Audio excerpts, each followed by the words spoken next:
one of these press conferences getting more and more excited. Are you really feeling that as we approach game day? I really am feeling it because our kids feel it. And so we feed off one another. And when their energy is high, when they're excited about being 14 days away from kickoff, it's contagious. And so we had a spirited practice today. Guys ran around, were excited as we start turning our attention toward Alabama State. What did the team look like in the scrimmage? Team looked well. We did a lot of good things. I think this scrimmage defense got the better. I would have said last week the offense got the better of the defense, and that's always a good thing, that if you're one-sided, you kind of worry about the balance of your team. I think what we did defensively this past week was our best performance so far this training camp. And I like the way the offense responded today. So overall, from a holistic view, it's exactly where our team wants to be. Are you ready to name a starting quarterback today? I am not. Do you have one in your own mind already? I do not. Coach, how do you prepare for a football season without knowing who the quarterback is going to be? Do you plan on using both of them at this point? No. You go about your preparation as usual with the game plan.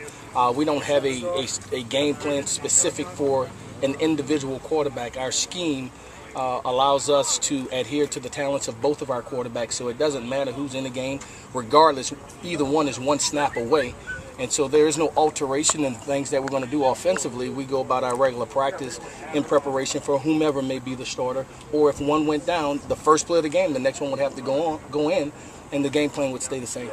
You talked about Jared was a little bit behind because he had classes and some of that stuff to take care of. Has he kind of caught up now as far as what you need him to be at? Yeah, behind in regard to the amount of repetitions that you would have liked him to have, to see the various looks and fronts and blitz packages that could come his way. And so he needed more reps. He's getting those reps. We've accommodated the practice so that both of the guys are getting to see everything that they will need to be prepared for kickoff. Coach, how much of a strength for this team is the playmaking ability of some of your wide receivers? I think it's critical. I think it's critical to the success that we will have this season, and that's all over the board. It only helps and enhances your run game to make defenses more honest in the things that they'll do to prepare for us.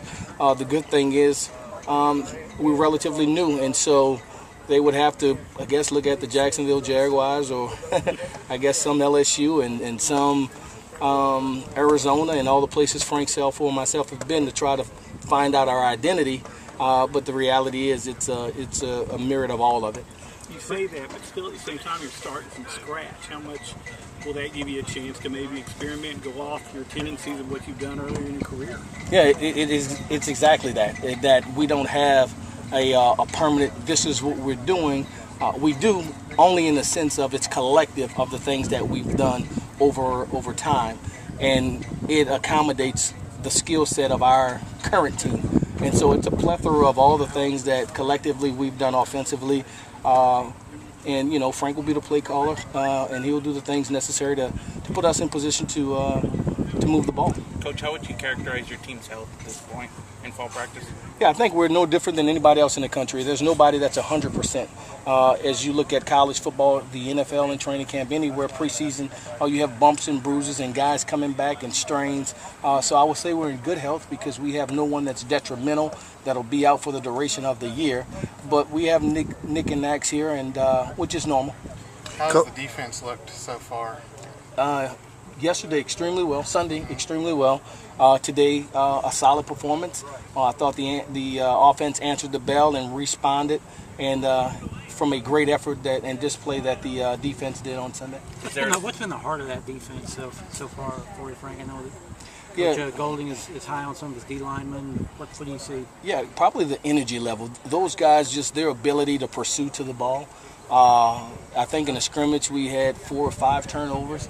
We're punching the ball out, stripping the ball out. We're intercepting the ball and not just knocking it down from a secondary standpoint. Josiah had a big intercept today at practice.